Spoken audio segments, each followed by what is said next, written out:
but he has this line that I really like. I use it all the time, is just stay in the dirt and don't get caught and lost in the clouds. I would say our whole theme, or my theme to them, has just been capture the net. There's so many of these teams that are still, as good as they are, they're getting stuck in one up, one back situations. And if you can just get the math right, where you're both at the net, good things are going to happen. Make your target bigger and make your opponent smaller. And then I always use Vic's line. I've been using that with them as well, is intimidation. When I say Vic Braden, say tennis is about intimidation. So when you're up there at the net, you intimidate people and then you cause them to have to come up with shots.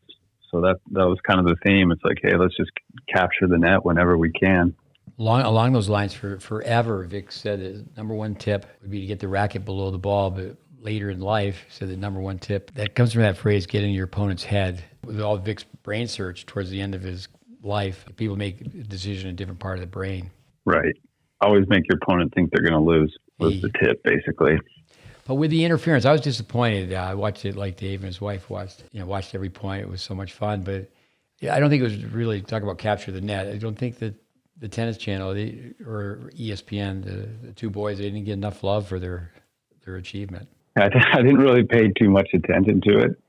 You're just there in the moment doing the work. So, another theme, this comes from Gary Vaynerchuk, who's a, kind of marketing guru. But he has this line that I really like. I use it all the time, is just stay in the dirt and don't get caught and lost in the clouds. So that was kind of a secondary theme. Was like, hey, let's just stay in the dirt, keep doing what you're supposed to be doing and focus on the next one. And, that acronym WIN, what's important now? It's just like, okay, what do you got to do now? Okay, you got to recover, massage, stretch, whatever it may be. Make sure you're prepared for the next one, will to prepare.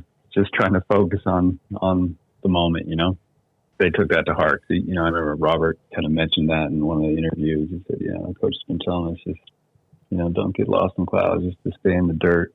But I know I would say this, if I was around JJ Tracy, I would start telling people, I taught this guy to run. He's got to be right up there to be one of the fastest guys out there. Did he play other sports?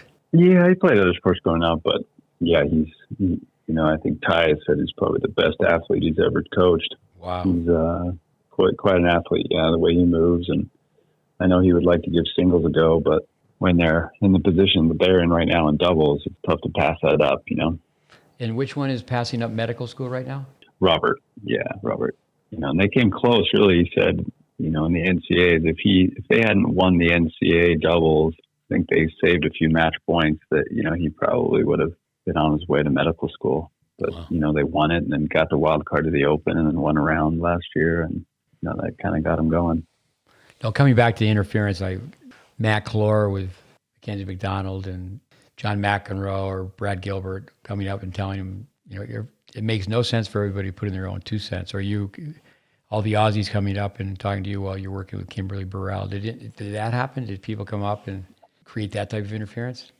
Not really. I mean, there's a few other coaches around, Ty and Justin around, but more just a supportive role. We were okay as far as that goes, but you never know as time goes on. They're top 40 now, I believe, and you just never know. People come out of the woodwork, and I think the loyalty's there definitely.